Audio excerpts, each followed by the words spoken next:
परम प्रेममय श्री श्री ठाकुर परमरिध्य जगज्जननी श्री श्री बर्मा परम पूज्यपाद जुगाचार्य श्री श्री बड़दा आजिर पूज्यपाद श्री श्री आचार्य देव श्री चरण रे अनंत कोटि प्रणाम निवेदन करुछि। सभी गुरु परिवार श्री चरण में अनंत कोटि प्रणाम निवेदन करुछि। मोरे भिडियो देखुथिबा प्रत्येक गुरु भाई और माँ मानू अंतरर आनंदित जयगुरु। ढेर सारा भल पाइबा शुभकामना समस्त उद्देश्य सबुदिन परी आज शुभ दिन में एक सुंदर भिडियो आलोचना करबा जो आलोचना आम मानक पई बहु प्रेरणामय आलोचना हेबो। प्रकृतर कथा आम अनेक भिडियो सदा सर्वदा शुणुचे जानुचे तथापि आम जीवनर कथारे रही जमती मनीष जन्मरू मृत्यु पर्यंत ही प्रत्येक दिन किछि ना किछि शिक्षा करिबा परे मध्य मनीषर शिक्षा करिबा शेष हुए ना, कारण मृत्यु पर्यंत भी मनीषर शिखिबा बाकी रही जाए। तेणु आम प्रत्येक दिन आम किछि ना किछि आम जीवन रे ज्ञान को नबा। ए शरीर जेतेबेले चलीजिव इह धामरू सबु नष्ट हो केवल ये ज्ञान टिक आम पाखे थी। आमर आयु सदा सर्वदा जमती आम गोटे उदाहरण देले बुझीपर मुझे जन्म मु बहुत बड़ गोटे PhD करी किंतु नेक्स्ट जन्म मोर से क्वालिफिकेशन PhD पर जो पाठटा मु पढ़ी पारि ना मत प्रथम तापरे पुणी प्रथम मत आरंभ करने को पड़ो। किंतु धर्म जगत रे बा आध्यात्मिक जगत रे आमे आमर ज्ञान को जेते दूर बढ़ई देबा आमे जेतोले ए जन्म रे चली जिबा नेक्स्ट जन्म रे आमे जेतोले आसीबा आम ज्ञान ता परठू आरंभ हो ना कि प्रथम रु नुही। जेमिति आमे समाज रे अनेक उदाहरण देखिले आपण माने बुझी परिबे। जेमती कते छोट छोट कुनी कुनी बयस रे पिला माने गीता भागवत माने श्लोक एते छोट दिन एते आध्यात्मिकता चिंताधारा भावना एते ज्ञानी ही जन्म नेउचंदी ता यही होउची तांकर प्रकृत उदाहरण। माने ए पिला माने जो माने भी एबे छोट छोट ही एते ज्ञानी होउचंदी एते शास्त्र पुराण एते आध्यात्मिक चिंताधारा रे तांकर माने मन दउचंदी तांकर पूर्व जन्म रे सेई माने ही बहु बड़ बड़ एक ज्ञानी मनीष थिले। ज्ञानर अंत नाही, ज्ञान भी सरे नाही। ज्ञान जोठी आम ए जन्म में आम जेतिकी ज्ञानी हेले बा जेतिकी किछि संसार रु किछि ज्ञान आम आहरण कले नेक्स्ट जन्म रे आम ता परठू स्टार्ट करिबा। सेति पई ए जन्म आम पाइचे केते साधनार तपस्यार फल रे आम मनीष जन्म पाइचे। तेणु आम ए मनीष जन्म को ए जन्म रे आम सार्थक करिबा। अनेकंकर एथिरे समय नहीं, समयटा को नष्ट कर दउचंती आमे कोनोसी वर्थलेस माने टॉपिक जहाँ भी किछि आमे जोटा कि आम जीवन पे किछि आवश्यक करबनी बा हबनी आमे सेथिरे समय दउचे। किंतु प्रत्येक दिन आमे किछि ना किछि ज्ञान आहरण करिबा, से सुनिबा द्वारा हो बा पढ़िबा द्वारा हो माने जहाँकि निज अभिज्ञता कर्म द्वारा हो ए सब दिगरु आम विभिन्न प्रकार ज्ञान प्रत्येक दिन आम जीवन पाई जहाँ दरकार आम नेबा दरकार तेबे जे आम मनीष जन्म सार्थक हो।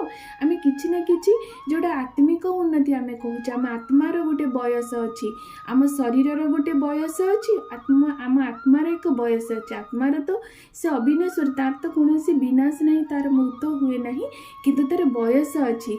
केमिति कि देखिए जड़े जड़े मैंने जोटा भी पूर्वर कहूली जड़े जड़े पिला बहुत छोट बयस से बहुत ज्ञानी बहुत मैच्योर्ड, किंतु जड़े जड़े देखिए से मैंने 80 वर्ष 90 वर्ष हेलेनी किंतु सेमानकर सेतिकी ज्ञान बुद्धि कि कौन सी गोटे मैच्योर्ड माइंड नहीं, ता माने तांकर आत्मार बयस छोट, से माने आत्मारे से माने मैच्योर्ड है नाहंती।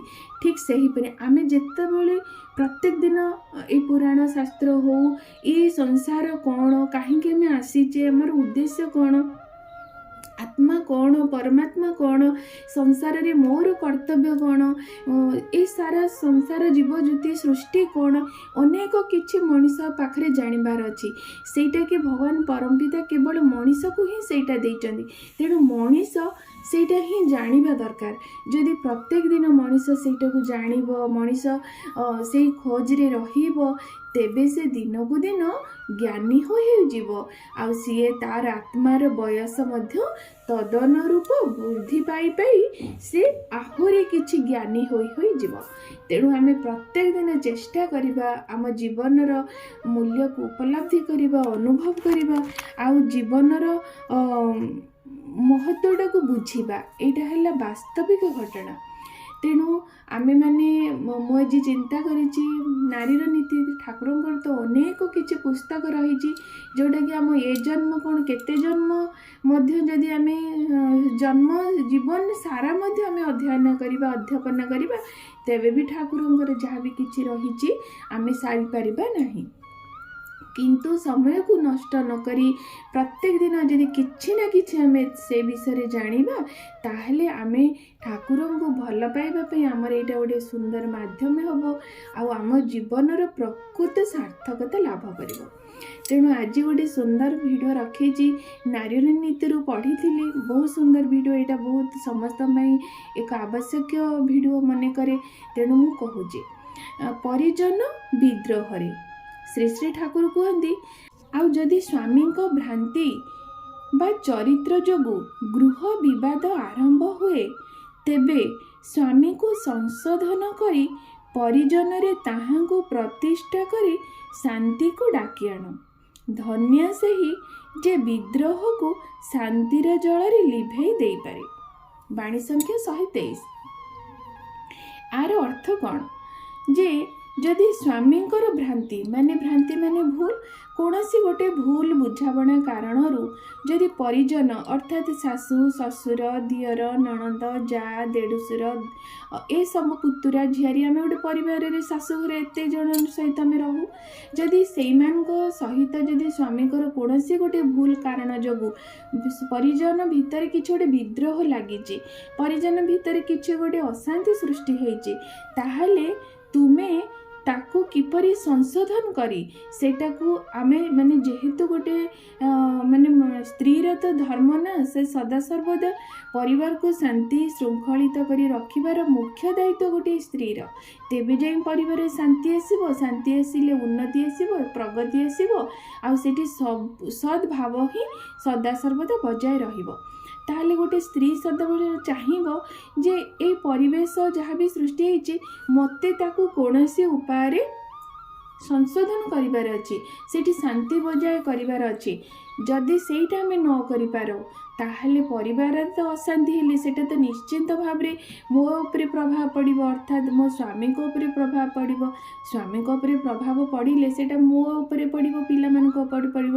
ତାହେଲେ ଏଥିରେ କ୍ଷତି ହିଁ କ୍ଷତି, ଏଠି କୌଣସି ଭାବରେ ଲାଭ ହିଁ ଏଠି ନାହିଁ। ତେଣୁ ଆମକୁ ଯେଉଁ ସ୍ଥାନରେ ରହିବାର ଅଛି, ଯେମିତିକି ଗୋଟିଏ କୁମ୍ଭୀରରେ କଥାରେ ନାହିଁ, ଜଳରେ ବାସ କରି କୁମ୍ଭୀର ସହିତ କଜିଆ କଲେ କିପରି ହେବ? ଯେମିତି ଯଦି ମୋର ଜଳରେ ବାସ କରିବା ମୋର ଥୟ, ମୋର ଧାର୍ଯ୍ୟ ନିର୍ଦ୍ଦିଷ୍ଟ, ତାହେଲେ ମୁଁ ଯଦି କୁମ୍ଭୀର ସହିତ ଝଗଡ଼ା କରିବି ବା କଜିଆ କରିବି, ତାହେଲେ ମୋର ଜଳରେ ରହିବା ସମ୍ଭବପର ହୋଇପାରିବ ନାହିଁ। କାରଣ କୁମ୍ଭୀର ଦ୍ୱାରା ମୁଁ ଆକ୍ରାନ୍ତ ହେବି, ମୋତେ ସେ ଭକ୍ଷଣ କରି ମୋତେ ନଷ୍ଟ କରିଦେଇପାରେ ବା ମୁଁ ମୃତ୍ୟୁ ମୁଖରେ ପଡ଼ିଯାଇପାରେ। ଠିକ୍ ସେହିପରି ତେଣୁ ମୋତେ ତା ସହିତ ମିତ୍ରତା ସ୍ଥାପନା କରିବାକୁ ପଡ଼ିବ। ଠିକ୍ ସେହିପରି ସଂସାର ଗୋଟେ ସେହିଭଳି ରକମର ଏକ ଆବାସ ସ୍ଥଳ। ଯେଣେ ସଂସାରରେ ଯଦି ମୋତେ ରହିବାକୁ ପଡ଼ିବ, ଯଦି ମୋର ଆତ୍ମୀୟ ସ୍ୱଜନମାନଙ୍କ ଭିତରେ ମୋତେ ସମସ୍ତଙ୍କ ମନ ମିଜାଜ କେଉଁ ଟାଇପ୍ର ଚିନ୍ତାଧାରାର ସେମାନେ ମୋତେ କେଉଁଭଳି ଭାବରେ ଚଳିବାକୁ ପଡ଼ିବ, ସେଇଟା ମୁଁ ଚଳି ବରଂ ମୋ ସ୍ୱାମୀଙ୍କୁ ସେଇ ଦିଗରୁ ବିରତ ରଖିବି, ଯେପରି ଅଶାନ୍ତି କୌଣସି ରୂପରେ ନ ହୁଏ। ବରଂ ସିଏ ଯଦି କୌଣସି ବଶତଃ ଭୁଲ କରିଦେଇଛନ୍ତି, ମୋତେ ତାକୁ ସମାଧାନର ସୂତ୍ର ବାହାର କରିବାକୁ ପଡ଼ିବ। ଯେ ମୋତେ ସେଇଟା ନିଜ ଉପରେ ଦୋଷକୁ ମୁଣ୍ଡେଇ ମୁଁ କ୍ଷମା ପ୍ରାର୍ଥନା କରି କୌଣସି ଭାବରେ ସେ ପରିସ୍ଥିତିକୁ ମୋତେ ହ୍ୟାଣ୍ଡେଲ୍ କରିବାକୁ ପଡ଼ିବ। ସେଇଟା ଶ୍ରୀ ଶ୍ରୀ ଠାକୁର କହିଛନ୍ତି ଯେ ସ୍ୱାମୀକୁ ସଂଶୋଧନ କରି ପରିଜନରେ ତାହାଙ୍କୁ ପ୍ରତିଷ୍ଠା କରି। ମୋ ସ୍ୱାମୀ ଯେ ସେଇଭଳି ନୁହେଁ ବା ମୋ ସ୍ୱାମୀ ଯେ ତୁମମାନଙ୍କୁ କଷ୍ଟ ବା ଦୁଃଖ ଦେଲା ଭଳିଆ କଥା କହିଛନ୍ତି, ଏଇଟା ତାଙ୍କ ପାଖରେ ପ୍ରମାଣିତ କରିବାକୁ ପଡ଼ିବ। ଭୁଲ ବଶତଃ ବା କ୍ରୋଧ ବଶତଃ କହିଦେଇଛନ୍ତି, ସେ କିନ୍ତୁ ସେଇଭଳି ନୁହନ୍ତି, ସେ ତୁମମାନଙ୍କୁ ବହୁତ ଭଲ ପାଆନ୍ତି। ମହାନ୍ତି ସେ କାମର ପ୍ରେସରରେ କହିଦେଇଛନ୍ତି, ଏଇଟା ତାଙ୍କ ପାଖରେ ଆମକୁ କହିବାକୁ ପଡ଼ିବ, ସେଇଟା ସ୍ୱାମୀଙ୍କ ତରଫରୁ ଏଇଟା କରି ସେଇଠି ଶାନ୍ତିକୁ ଆମକୁ ଡାକିବାକୁ ପଡ଼ିବ। ଶ୍ରୀ ଶ୍ରୀ ଠାକୁର କହିଲେ ପ୍ରକୃତରେ ସେ ନାରୀଟି ଧନ୍ୟା ଯେ ବିଦ୍ରୋହକୁ ମଧ୍ୟ ଶାନ୍ତିର ଜଳରେ ଲିଭେଇ ଦେଇପାରେ। ଅର୍ଥାତ୍ ଅଗ୍ନିକୁ ସେ ଶାନ୍ତି ମାନେ ଜଳରେ ଅଗ୍ନିକି ସେଇଟା ଠାକୁର ସେ ପରିବାରର ଏ ଯେଉଁ ଅଶାନ୍ତିକୁ ବିଦ୍ରୋହ କହିଛନ୍ତି, ଆଉ ଶାନ୍ତିକୁ ସେଇଠି ଜଳରେ ମାନେ ସେ ଆମକୁ କହିଛନ୍ତି ଶାନ୍ତିର ଜଳରେ ଲିଭେଇ ଦେଇପାରିବେ। ପ୍ରକୃତରେ ସେଇ ନାରୀ ବା ସେଇ ମାଟି ହେଲା ଧନ୍ୟା। ତେଣୁ ଶ୍ରୀ ଶ୍ରୀ ଠାକୁରଙ୍କୁ ଜୀବନରେ ଗ୍ରହଣ କରିବା ପରେ ଜୀବନର ପ୍ରତ୍ୟେକଟି ପଦକ୍ଷେପରେ ଆମକୁ ଏଇଭଳି ଚଳିବାକୁ ପଡ଼ିବ, ତେବେ ଯାଇ ଆମେ ଗୋଟେ ସୁନ୍ଦର ପରିବାର ଗଠନ କରିଦେଇପାରିବା। ଆଉ ଆମକୁ ଦେଖି ମଧ୍ୟ ମୋ ପଡ଼ୋଶୀମାନେ କିଛି ଇନ୍ସପାୟାର ହେବେ, ଶିକ୍ଷା କରିପାରିବେ। ଆଉ ସର୍ବୋପରି ଆମେ ଯେ ପରମ ପିତାଙ୍କ ସନ୍ତାନ ଏଇଟା ଆମେ କହିଦେଇପାରିବା।